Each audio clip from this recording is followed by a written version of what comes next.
Let's see that how internet works. Let's say from your computer or laptop, if you are accessing in a website, a remote server, where let's take example of www.cdac.in, you wanted to access, that information will go to the firewall. Then firewall should forward to the router where this is your gateway router.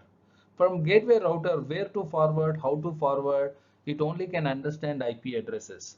Even the computers also can't understand www.cdac.in. So if it is in the form of digital or binary mode like ones and zeros, then only it can forward it. But forwarding your request to cdac.in server, that router should know that where exactly that IP address should forward. So that's what there is the introduction of DNS server here in the cloud. So they will get that if router is doesn't understand it, forward to the DNS server, local DNS server, then ISP DNS server, then gateway ISP. That way that goes to and collect the IP address and send it back. Once it gets the IP address, then it firewall can forward. If it is not part of the internal network, it forwards to the gateway router. Then gateway router will forward an internet so that it goes to the respective www.cdac.in server.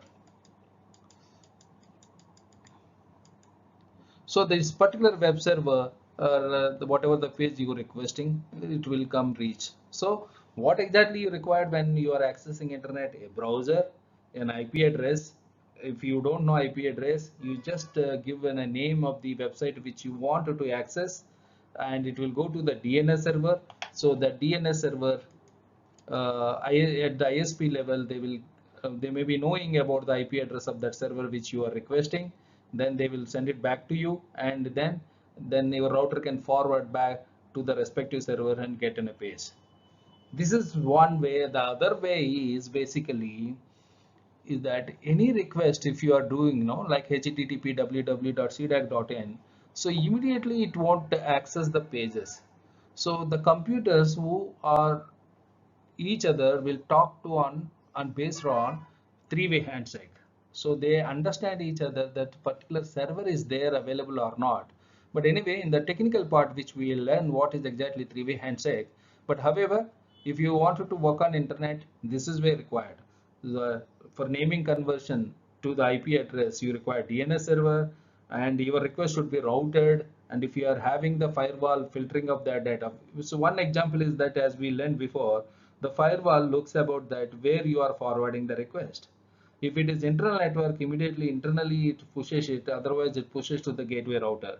So in the router, if it knows the destination of IP address, it directly forwards to the internet where exactly web server is there. So I hope you understood that accessing a page, there are number of devices, number of services are required, like a routers, firewalls, like intermediate devices, and also destination server to reach, you require DNS servers. So when you have all these things, then it would be easy to access a page. Of course, we all discuss all these things in detail in the technical sessions of the next coming modules.